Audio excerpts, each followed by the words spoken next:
Welcome friends, आज है 12 सितंबर 2021। राष्ट्रीय संस्करण दैनिक जागरण से संबंधित जितना भी इम्पोर्टेंट न्यूज़ है 12 सितंबर से सारे न्यूज़ को हम लोग इस वीडियो में डिस्कस करेंगे। आप लोग साथ में कॉपी पेन लेके बैठा कीजिएगा ताकि जो भी इम्पोर्टेंट इन्फॉर्मेशन हो उसे आप लोग लिख सकें। पहला है कि दुनिया के देश पिछड़ गए, आगे बढ़ रहा भारत। प्रधानमंत्री मोदी जी का कहना है कि दुनिया के अन्य देश जो है इस कोरोना काल में पिछड़ गए, जबकि भारत देश जो है लगातार कोरोना काल में भी आगे बढ़ता रहा। नेक्स्ट पॉइंट है कि वीडियो कॉन्फ्रेंसिंग के जरिए जो है प्रधानमंत्री मोदी जी के द्वारा अहमदाबाद में सरदार धाम भवन का उद्घाटन किया गया। सरदार धाम भवन का उद्घाटन किया गया है, नोट कर लीजिएगा। भारत के जो प्रधानमंत्री होते हैं वो सरकार के मुखिया होते हैं, और जो भारत के प्रधानमंत्री होते हैं नीति आयोग के अध्यक्ष भी होते हैं। नीति आयोग की स्थापना कब की गई? तो 1 जनवरी 2015 को नीति आयोग की स्थापना की गई है। उसके बाद कुछ इन्फॉर्मेशन देख लीजिए गुजरात के बारे में।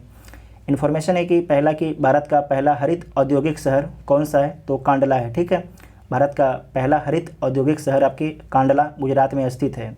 उसके बाद दूसरा है कि पहली रो पैक्स फेरी सेवा कहाँ शुरू की गई है? तो गुजरात में शुरू की गई है पहली रो पैक्स फेरी सेवा। उसके बाद भारत की पहली सी प्लेन की शुरुआत कहाँ पर की गई है? तो गुजरात में की गई है। ठीक है, भारत की पहली सी प्लेन की शुरुआत। साथ में आपको याद रखना है कि परमाणु ऊर्जा आयोग के वर्तमान में अध्यक्ष कौन है? तो कमलेश नीलकंठ व्यास हैं।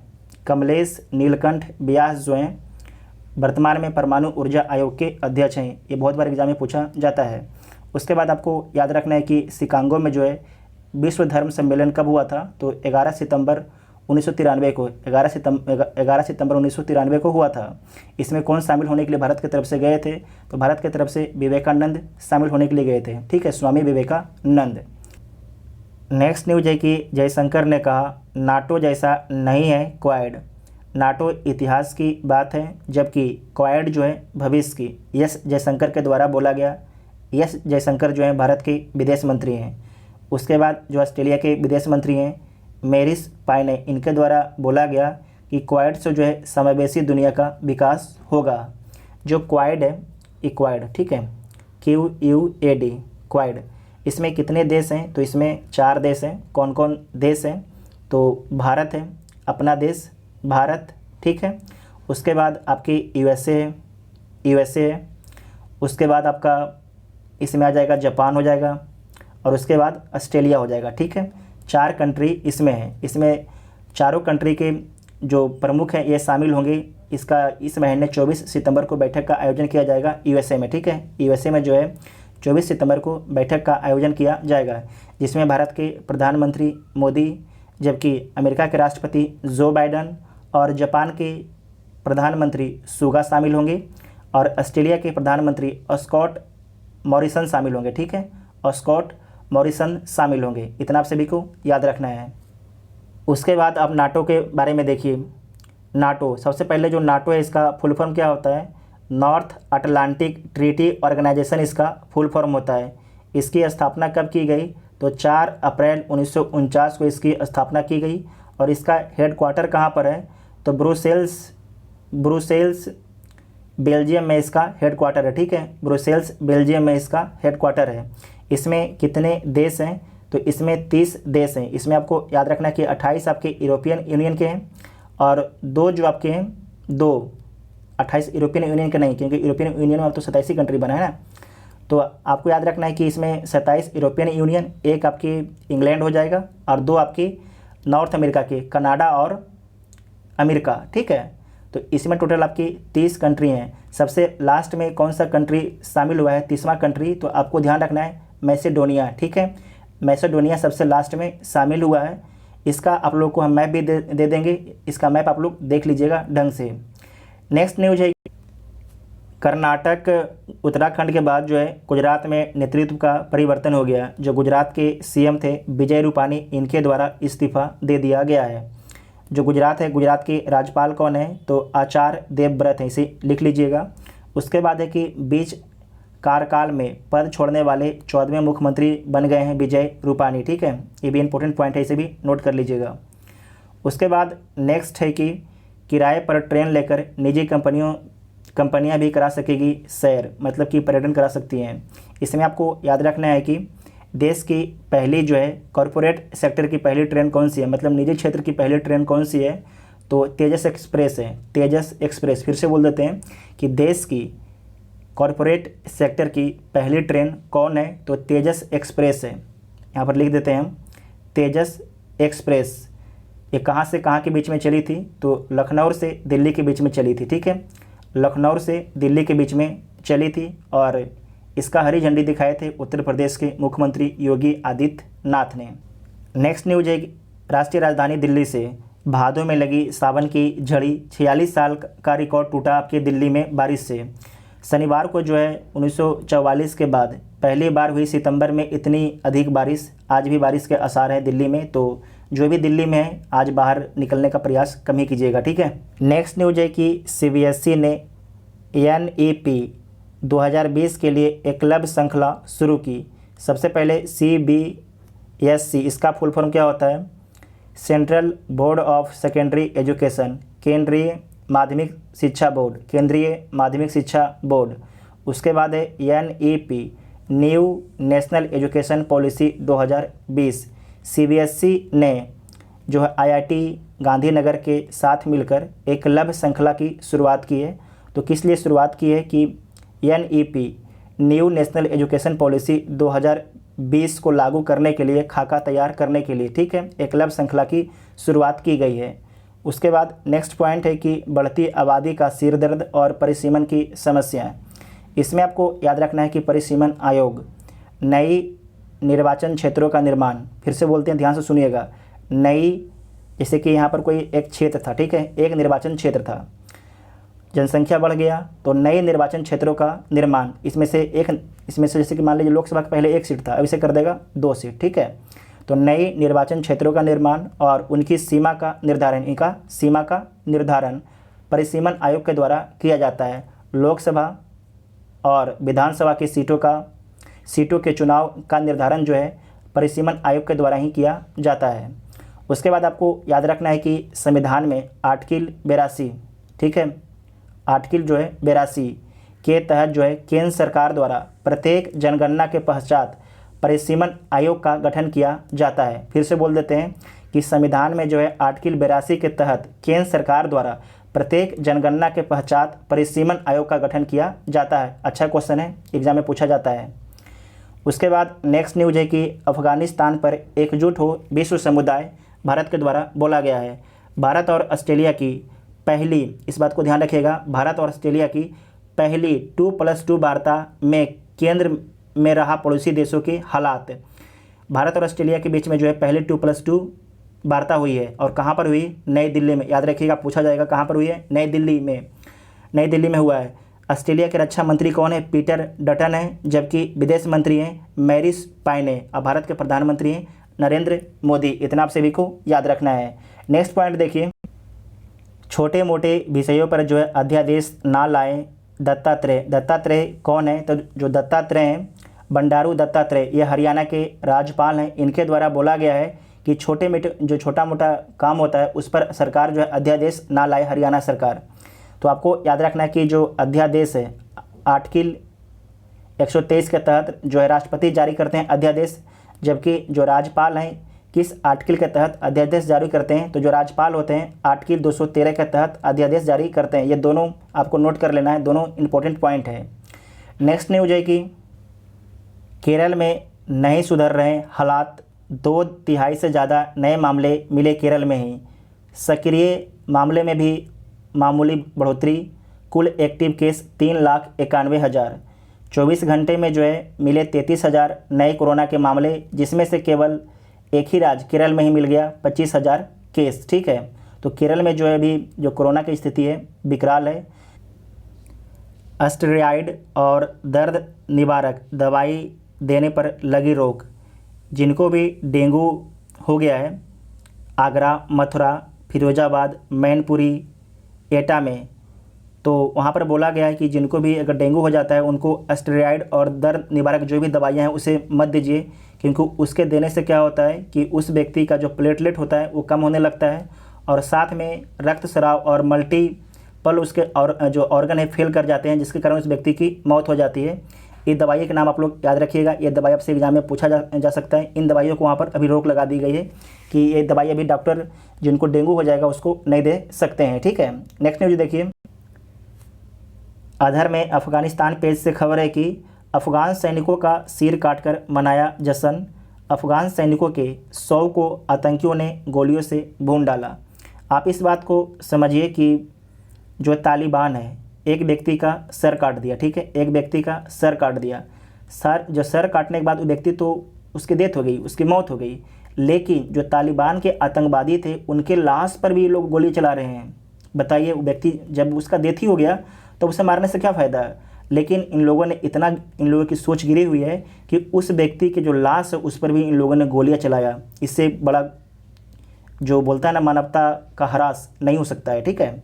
आपको हम बार बार बोले हैं कि जो तालिबान है बोलता कुछ और है और करता कुछ और है, ठीक है। तो तालिबान पर जो है पूरी दुनिया को विश्वास करने से पहले सोचना चाहिए कि तालिबान जो है अपने देश में जो है उनके नागरिक हैं, अफ़गानिस्तान के नागरिक हैं, उनको जो है सबसे पहले कुछ आज़ादी दे और उनको सुरक्षा का वादा करे कि हम जिस तरीके से व्यवहार कर रहे हैं व्यवहार ना करें।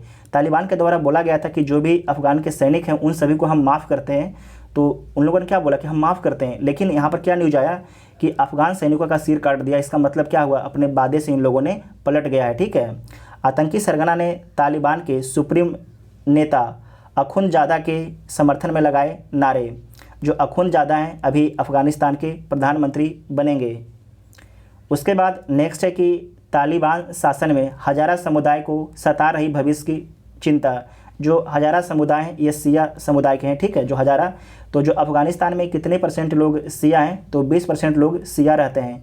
इस बात को आपको ध्यान रखना है कि अफ़गानिस्तान के बगल में ही ईरान है, वहाँ पर आपके 90% जो लोग हैं सिया रहते हैं, 90% लोग सिया रहते हैं, जबकि और 10% लोग आपके सुन्नी रहते हैं ईरान में। जबकि सऊदी अरब में जो है 90% के आसपास जो हैं आपके सुन्नी रहते हैं और बहुत कम मात्रा में वहाँ पर आपके सिया रहते हैं। जो ईरान और सऊदी अरब में आप सुनिएगा हमेशा दोनों में टेंशन बना रहता है, क्योंकि आपको पता है कि जो ईरान है वहाँ पर 90% लोग सिया हैं, जबकि सऊदी अरब में 90% लोग सुन्नी हैं। इस बात को आपको ध्यान रखना है, ठीक है, कहीं पूछा जा सकता है आपसे। उसके बाद है कि मानवीय और आर्थिक तबाही रोकने को संयुक्त राष्ट्र ने तालिबान से संपर्क रखने पर दिया बल। उसके बाद है CIA प्रमुख की अफ़गानिस्तान पर पाक और भारत से वार्ता। CIA आपकी अमेरिका की खुफिया एजेंसी है। इसके बाद ये फ़ोटो को आप एक बार ज़रा देखिए, दिखने लगा तालिबान का असली चेहरा। कभी खुली हवा में सांस लेने वाली अफ़गान छात्राएं अब तालिबान के डरे स्कूल कॉलेज में भी आपके पर्दे में दिख रही हैं। अब यहाँ पर फ़ोटो खुद देख लीजिए आप, क्या इसका पढ़ा इसके बारे में। उसके बाद है कि अमेरिका ने दिखाया अफ़गान शरणार्थियों के रहने का ठिकाना। नेक्स्ट है कि अफ़गानिस्तान में पहुँच रही है पाकिस्तान, कतर और UAE की मदद, मिलना भी चाहिए, ज़रूरी है। उसके बाद है कि तालिबान पर भरोसा नहीं, सरकार स्पष्ट करे रुख, सलमान खुर्शीद के द्वारा बोला गया है, तो ज़रूरत नहीं है हमारे लिए। उसके बाद है तालिबान का नया खेल। यहाँ पर देखिए जो कुछ महिलाएं जो अभी भी अफ़गानिस्तान की निडर महिलाएं हैं, जिसे हमें लोगों को सलाम करना चाहिए कि अभी भी अपने हक के लिए तालिबान के विरोध में वो लगातार आंदोलन कर रही हैं। नेक्स्ट न्यूज़ है बिजनेस पेज से। तो इसमें पहला न्यूज़ है टेस्ला कंपनी के बारे में। तो आपको याद रखना है कि टेस्ला जो है एक अमेरिका की कंपनी है जो इलेक्ट्रिक कार बनाती है, आपको इतना इसके बारे में याद रखना है। उसके बाद है कि त्योहारी सीजन में खाद्यान्न तेल की कीमतों में मिलेगी राहत, 3 रुपये प्रति लीटर तक कम होने की संभावना है खाने वाली तेल की कीमत। उसके बाद है कि 50 आकांक्षी जिलों में मिलेगी MSME की सभी स्कीम, 10 जिलों से शुरू होने जा रहा है पायलट प्रोजेक्ट के रूप में। उसके बाद है कि 10 से 11% बढ़ सकते हैं CNG और PNG के दाम। पाइप वाली जो रसोई गैस है इसका दाम 10 से 11% बढ़ सकता है। उसके बाद नेक्स्ट न्यूज है कि दुनिया ने याद किया आतंकी त्रासदी का मंजर। ये आतंकी त्रासदी क्या है? वर्ल्ड ट्रेड सेंटर पर हमला। ये कब होता है? 11 सितंबर 2001 को होता है, ठीक है, 11 सितंबर 2001 को होता है। ट्विन टावर मशहूर वर्ल्ड ट्रेड सेंटर पर हमला होता है 20 साल पहले। इसमें आपको याद रखना है कि 4 विमान थे, ठीक है, 4 विमान। 2 जो विमान है वो आपके वर्ल्ड ट्रेड सेंटर से टकराता है और एक विमान जो आपका है पेंटागन के पश्चिमी हिस्से से टकराता है।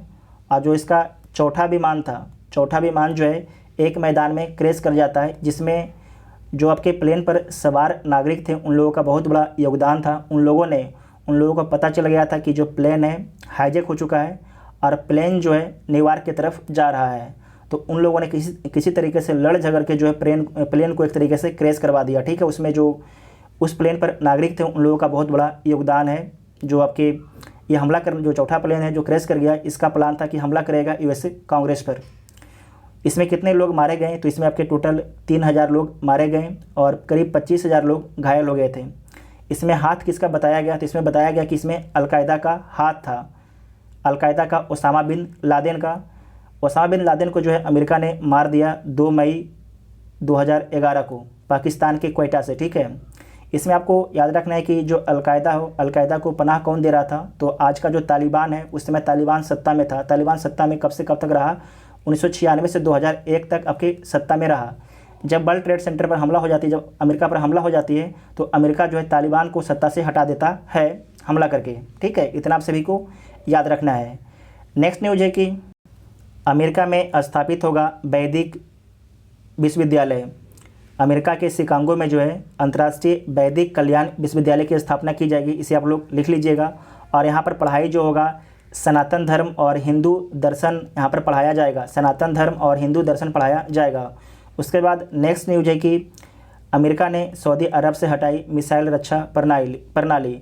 उस मिसाइल रक्षा प्रणाली का नाम क्या था, तो उस जो मिसाइल प्रणाली जो हटा लिया अमेरिका उसका नाम था पैट्रियट बैटरी उसका नाम था, ठीक है, पैट्रियट बैटरी उसका नाम था।